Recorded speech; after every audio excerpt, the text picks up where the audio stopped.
What are my thoughts on the recent death of Republican MAGA political influencer Charlie Kirk?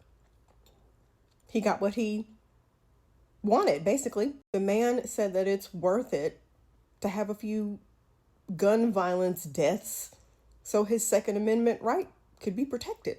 He also said that he doesn't believe in empathy. So he died doing what he loved to do. He was talking at some college saying the same rhetoric and nonsense that he always said. And this whole thing has also brought out, you know what, I have always said that I don't trust white liberals. I've talked about it at length on my page a couple of times. But his death really just brought all the fake Democrat liberal white people. That man said horrible things about black women. He said horrible things about the LGBTQ plus community. He said horrible things about women. That man said that if his 10-year-old daughter was taken advantage of and got pregnant, he would have her have the baby. Like, he didn't believe in pro-choice at all, to the point where it's disgusting. So to hear all these liberal Democrat white people come on the internet and be like, I'm so sad.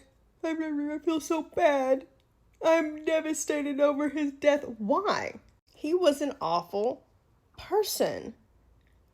And y'all would be the same people who would be like, oh, Hitler was, at the end of the day, he was a good person. He was a human. Sorry, my little spotlight went out, so I'm just going to continue on this way. And what they're saying about Charlie Kirk says, it validates everything I'm saying.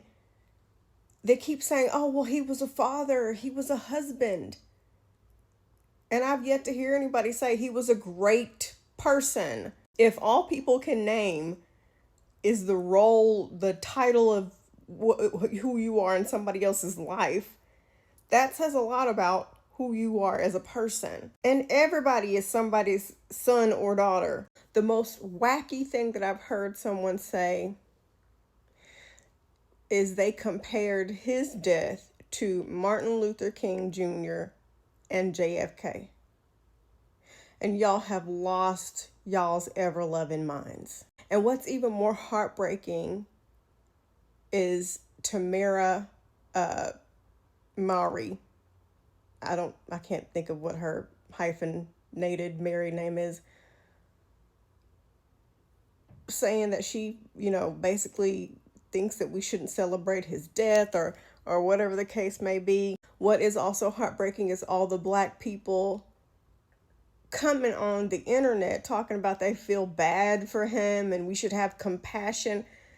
Charlie Kirk would not have spat on you if you were on fire. As a matter of fact, he'd be the one to set you on fire. And then everybody says they feel bad for his wife. His wife is just as evil as he is. Her name is Erica, and I saw the little wannabe speech she gave. I think he died Wednesday, and she's already given speeches and shit. And I'm looking at her body language. Y'all look up that speech. I'm looking at her body language, and I'm just like, something ain't right. It's just odd. I'll say that.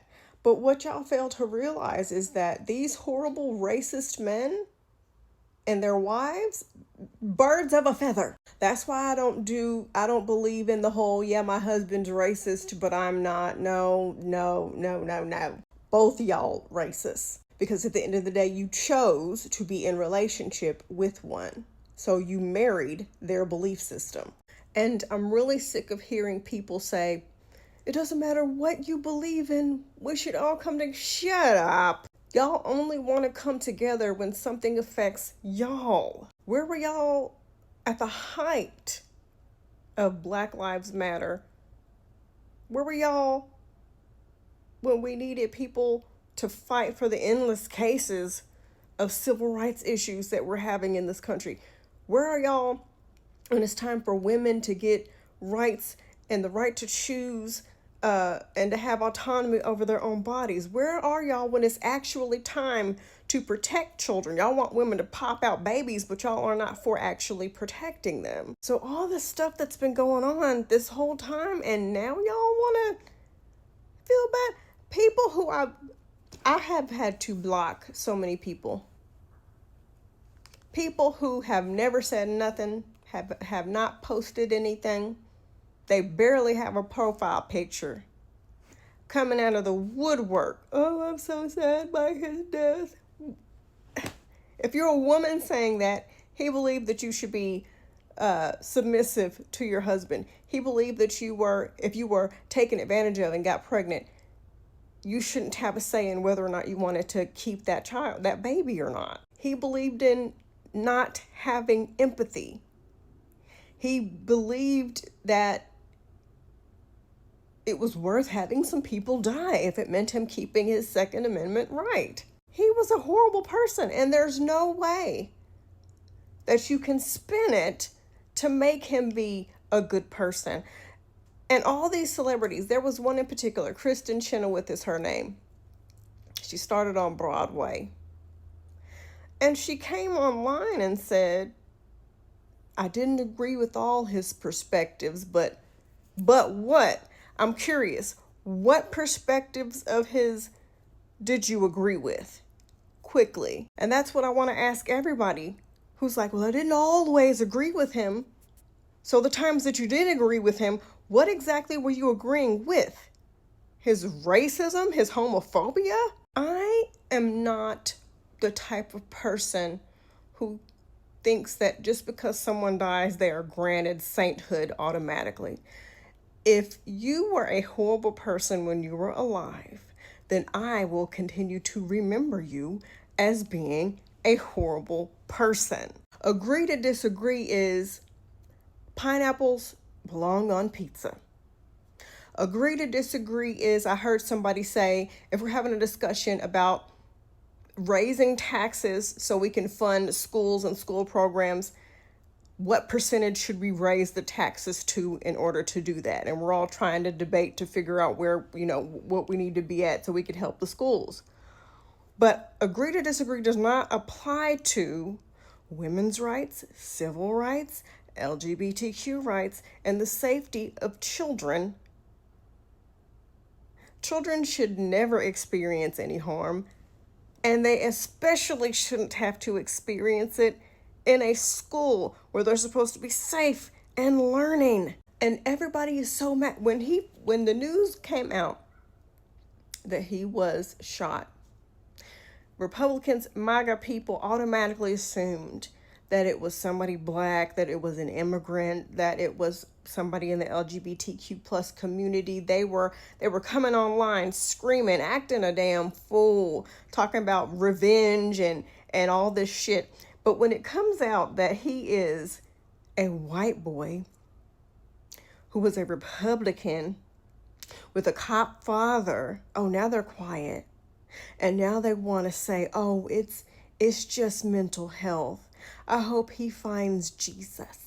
And what really pisses me off is before they found the suspect, these crazy MAGA supporters were calling HBCUs, threatening those students. And none of us had anything to do with it. I mean, before a suspect was caught, they already had it in their minds because of the rhetoric that black people are more violent, because of the rhetoric that LGBTQ plus people are dangerous, the rhetoric that immigrants are violent, and the rhetoric is wrong. And now silence, they're acting like they didn't hear nothing. They're acting like they didn't see the news of who the suspect was. Now they're silent. And some of those idiots are still trying to loop black people, immigrants, and LGBTQ plus community into this shit. And we got our hands in there like we ain't do nothing. But that's what hatred does. It makes you avoid accountability at all cost. It makes you delusional. First and foremost, because nobody in their right mind should be supporting someone as evil as Charlie Kirk was. And these white Christians are calling him a saint. I saw somebody posted on TikTok a screenshot of one of them saying, what if he rose again in 3 days? They're acting like that man is Jesus. They're calling him a martyr. And I think his wife said something to the effect of he laid down his life. What? And the crazy thing is, he was not a politician. He was just somebody spouting off opinions like everybody else on the internet. His opinions are just hateful. And they're acting like he was in the military. They're acting like he was a president or something. I think a lot of white people are shaken up over this is because for the first time for a lot of them, they see themselves. And they're scared because of the fact that what has always happened to black people could possibly happen to them. I heard somebody say that they see their racist grandfathers and fathers and husbands in him. And now they're panicked because it hits too close to home now. But there's a quote that says, when you turn a blind eye to injustice, it shows up at your front door. So, Charlie Kirk said he doesn't believe in empathy. So I'm not giving him any. I wouldn't have given him any anyway. Charlie Kirk said it's okay to have a couple gun violence deaths. And he was one of them.